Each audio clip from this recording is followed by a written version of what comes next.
তিনটি গ্রামের জোরালো প্রতিবাদে পুনরায় গ্রামে ফিরল ইসিএলের বিদ্যুৎ পরিষেবা। সোমবার মধ্যরাতে জামুরিয়া বিধানসভা এলাকার তিনটি গ্রামের বিদ্যুৎ বিচ্ছিন্ন করল ইসিএল, আর তাতেই বিপাকে গ্রামবাসীরা। সোমবার সকাল হতেই মহিলা পুলিশ সহযোগে তিনটি গ্রামের অসংখ্য মানুষ ইসিএল সোনপুর বাজার এরিয়া অফিসের গেট অবরোধ করে বিক্ষোভ দেখালে শেষ পর্যন্ত গ্রামগুলিতে পুনরায় ইসিএল কর্তৃপক্ষ বিদ্যুৎ সাপ্লাই দিতে বাধ্য হয়। গ্রামবাসীদের পক্ষ থেকে জানা যায়, সোমবার গভীর রাতে এলাকা যখন নিস্তব্ধ, ঠিক সেই সুযোগকে কাজে লাগিয়ে আগাম কোনো নোটিশ ছাড়াই হঠাৎ করে ইসিএল জামুরিয়া বিধানসভার এলাকা চিচুরিয়া, ডোবরানা এবং চিচুরিয়া ডাঙ্গালপাড়া এলাকায় তাদের বিদ্যুৎ বিচ্ছিন্ন করে দেয়। গ্রামবাসীদের অভিযোগ, আগাম কোনো নোটিশ ছাড়াই হঠাৎ ইসিএলের এমন সিদ্ধান্তের বিপাকে পড়ে তিন গ্রামের মানুষ। সোমবার সকাল হতেই গ্রামবাসীরা মিলিত হয়ে সোনপুর বাজার এরিয়া অফিসে পৌঁছে বিক্ষোভ দেখান।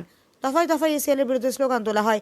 এক গ্রামবাসী শঙ্কর ব্যানার্জি অভিযোগ করেন, প্রায় 8 থেকে 10 বছর হলো আমাদের এলাকায় ইসিএল তাদের বিদ্যুৎ পরিষেবা পৌঁছায়, কিন্তু বেশ কিছুদিন থেকে এই পরিষেবা বন্ধ করে দেওয়া চক্রান্ত করছে ইসিএল আমাদের এলাকা থেকে মুনাফা উঠছে, অথচ আমাদেরকে সামান্য বিদ্যুৎ পরিষেবা দিতে পারছে না। আমাদের সব দাবি, গ্রামে বিদ্যুৎ পরিষেবা বন্ধ থাকলে আগামী দিনে আরও বৃহত্তর আন্দোলনের পথে আমরা বেছে নেব।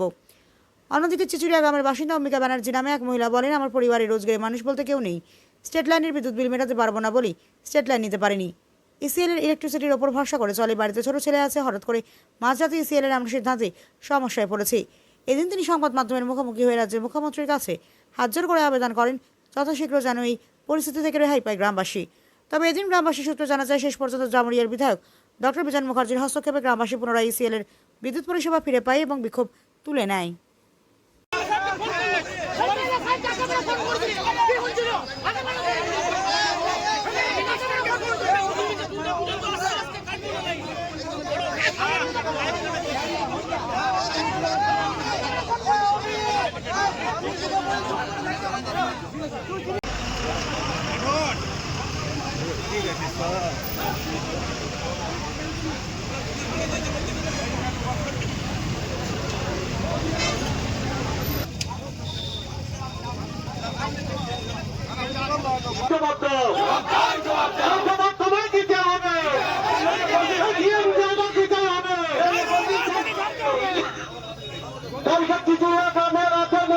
আমাদের বাড়িতে প্রত্যেকটা বাড়িতে প্রবলেম হচ্ছে, তার মধ্যে বিশেষ করে আমার বাড়িতে একটাই লাইন, আমার মাথা পিছু কেউ নেই, একটা ছোট ছেলে।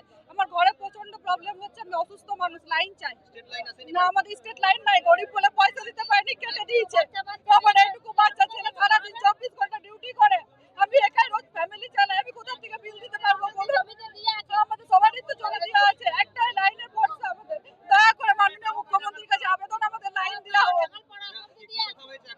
এখন তো বলছে উনি যে আজকে লাইন দেবে, তারপর পুজোর পর কাটবে। আচ্ছা, কালকে মাইকিং করে গেছে, ওনারা এক সপ্তাহ টাইম দিয়েছিল, তাহলে আজ কালকে কাটলো কেন? না বলুন, অম্বিকা মুখার্জি।